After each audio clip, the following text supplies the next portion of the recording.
Okay. All right, we're gonna apologize. We have some technical problems here with the What else is new? studio. So, you guys, if you're watching this, you obviously saw the first one. We're not quite sure where the first one cut off. Basically, we're just gonna go with the Sabres real quick. Yeah, we talked Bills pretty much. A lot of the local media is talking about trade the 11th pick, trade this, trade the prospects. The best hockey players in the world, you get them through the higher you up you draft. We've suffered the last few years with the team not advancing, and we've been a lottery candidate. So we've drafted these guys. They appear to be very, very good players. Noah Ostlund, Yuri Kulik's been voted top 5 of his age bracket in the world the last 2 years. The kid Savoy just had a point-and-a-half game. His team went into the Memorial Cup Finals. The defenseman in the queue, big Russian kid, 78 points, 6'6", right-handed shot. Let's hold on to these guys. Our local jackass said that there was this trade, a 26-year-old top flight forward that could step in. We both say nay. Yeah. Who's trading that? Yeah, I don't think you're giving that up. And, these prospects that we have, I think we've all seen. You can talk about Tage Thompson. You can talk about Danny Briere. You can go on and on and on. But sometimes these 18-year-olds are super studs, but they don't really kick in here till 23, Right. 24. And you mentioned Briere. We made that trade a while back, but that wasn't grabbing some top 6 forward. It was a guy that I couldn't even spell the name. Yeah, we didn't even know who he was. We hit Pater with it. So if there is a trade like that available, by all means. But Right. Trevor Zegras' name, I listen to the satellite radio quite a bit. He's a guy that Anaheim isn't quite sure if he's a top 6 center. Maybe you could pry a guy like that loose. But then again, he would be a nice third line guy here, Yeah, right? because it's not working as a top line And- there. and you say and again, third- they're not a good team, so who Right, knows? and you say third line, but guys, when we get good, you're going to need 4 good lines. Well, remember 06, 07, 06, Right. 05, 06. The reason we were almost unstoppable, of course, we didn't win a cup because God forbid we could ever win in this dump. But the reason we didn't win a cup, or the reason we were unstoppable is there was 4 lines. They didn't know what to do. Right. We rolled 4 lines, and every one of them could score. Every one of them could hit you. It was a great hockey team. And then injuries, of course, hit, and we went in with like ECHL guys back. But anyways, I say and I'm sure Kevin Adams is on the right page too. They brought back Lindy Ruff. I was a little disappointed some of the Sabres vets saying that they weren't pushed hard enough. Guys, that's on you, right? Granado left his team better off than he found it. A couple of his decisions at the end of the year bothered me a little bit too, but there was a plan.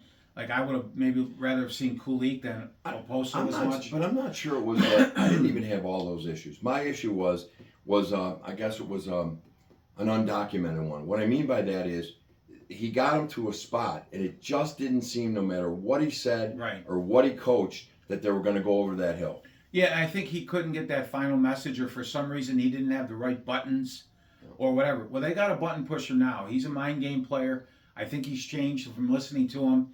He said he's changed. You brought back the winningest coach you could possibly get.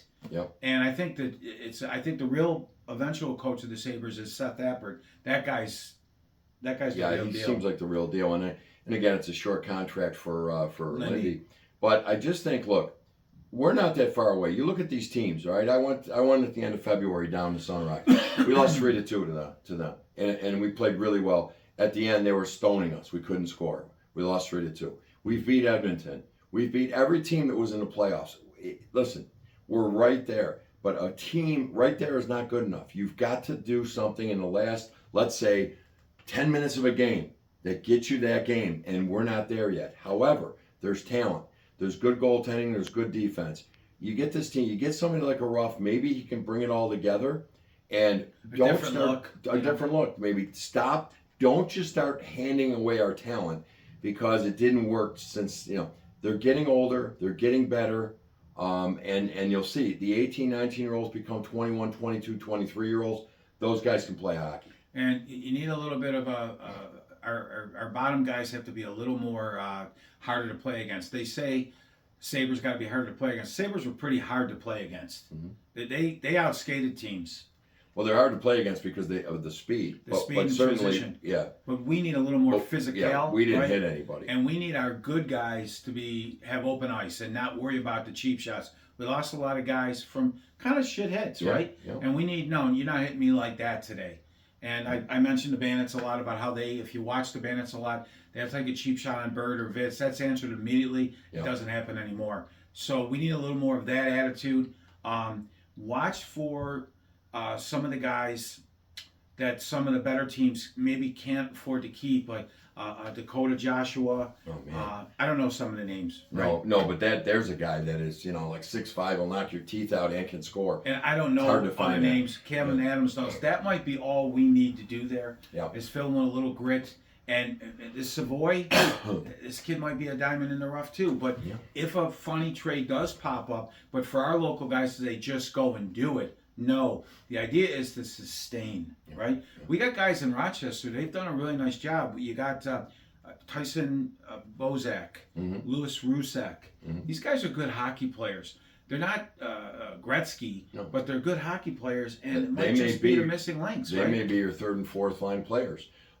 That's not our job to figure out, but there's enough talent in the system, and we're going to probably have to make a trade or two, maybe a free agent, but don't go too crazy because there's a lot of talent here. We've seen a lot of our young guys do very well in the playoffs, right?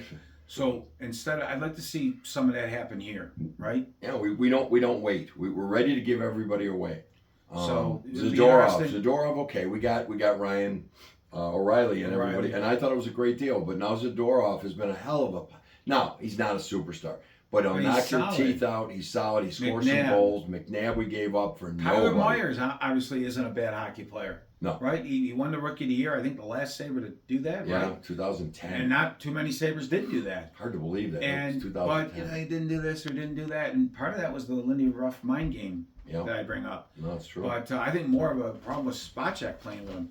But anyways, Wayne's going to check the meter here to see if we're still rolling. Yeah. Apologize for that early mistake. I think the Sabres are very close. Prediction for the Cup, I think Florida in 6. I got Florida in 6 as well. I don't like Knobloch. The coach of Edmonton came out and said, they asked him, well, Florida got, they got there last year and they lost, but that's really, how are you going to overcome that? Because now they're used to it. They've been there. And he goes, well, that's the 90s Buffalo Bills. They got there 4 times in the Super Bowl and couldn't win. That was a cheap shot. That didn't need to be said. No, and the funny thing with that is you got to get there, right? Yeah. Florida has been the President's winner. Went to the finals last year. Finals again this year.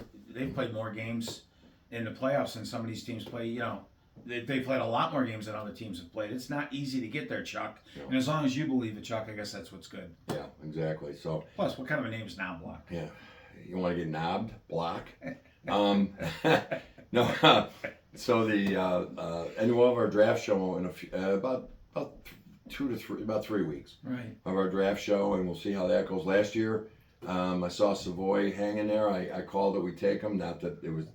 You didn't have to be a soothsayer to call that. Right. They did. Benson. Benson. I'm sorry. Yep. Jesus.